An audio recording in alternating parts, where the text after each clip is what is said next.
Bienvenue dans ce deuxième épisode des podcasts de LSE. Nous poursuivons notre exploration des rapports humains et du travail en partant à la rencontre de Charlotte Kifidis. Adhérente, consultante et fondatrice d'Unique Conseil et Coaching, Charlotte accompagne l'efficacité d'une organisation par la communication relationnelle. Nous allons donc aborder ensemble la communication en entreprise. L'ambiance et le climat social dans lesquels nous évoluons, qu'il s'agisse de la qualité des relations entre collègues, avec ses salariés ou son employeur, ne sont pas sans conséquences.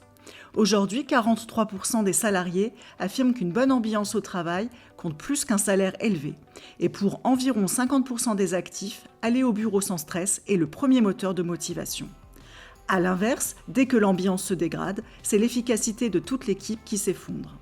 Par ambiance, on entend la qualité de la communication et des relations interpersonnelles au travail, qui n'est pas un plus, mais un déterminant structurel de la satisfaction.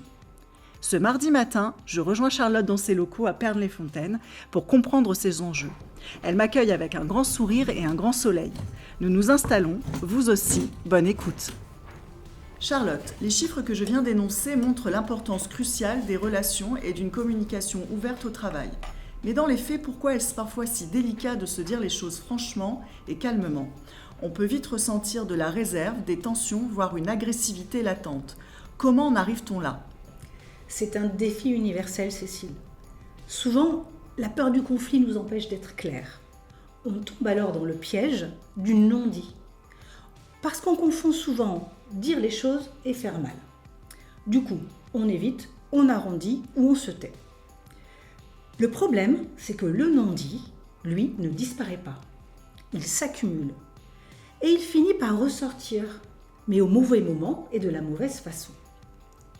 Donc le vrai sujet, ce n'est pas est-ce qu'on doit se dire les choses, c'est comment on le fait sans abîmer la relation. Et c'est un véritable exercice de conscience qui demande une certaine remise en cause. On doit accepter de regarder comment nous communiquons avant de pointer l'autre du doigt. Pour faire ça, il faut de la confiance. La confiance en soi, pour oser exprimer sa vérité sans peur d'être jugé, et la confiance en l'autre. Voici quelques clés à retenir. Clé numéro 1, distinguer les faits du jugement. La première étape est simple, mais elle change tout. Il s'agit de rester factuel. Les faits sont neutres alors que les jugements sont émotionnels.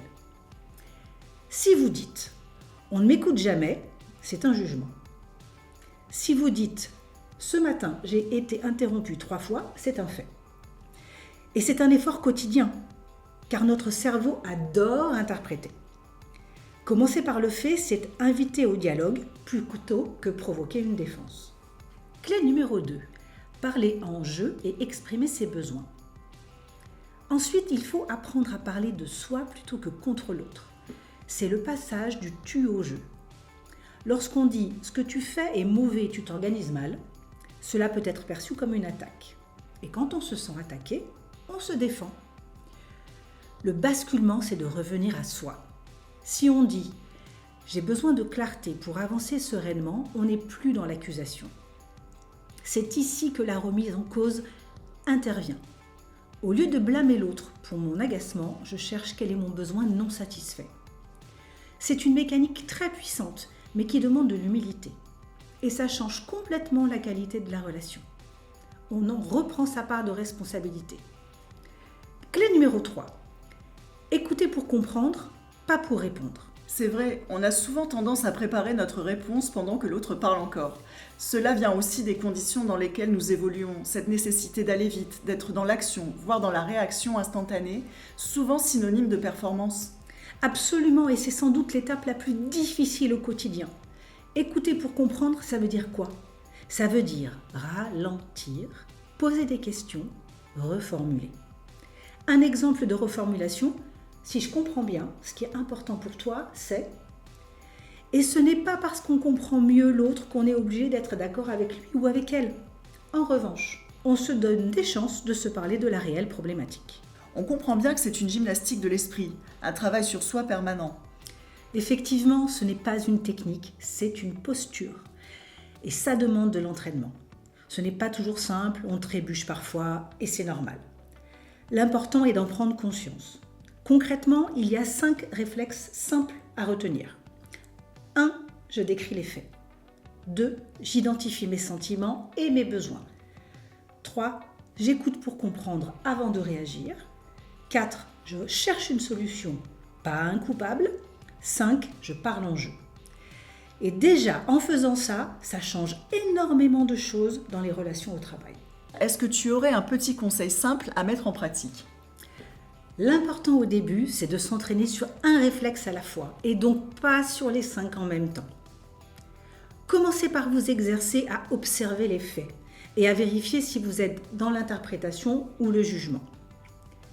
Pour tous ceux dont la curiosité a été éveillée avec ce podcast, je serais ravie d'en parler avec vous.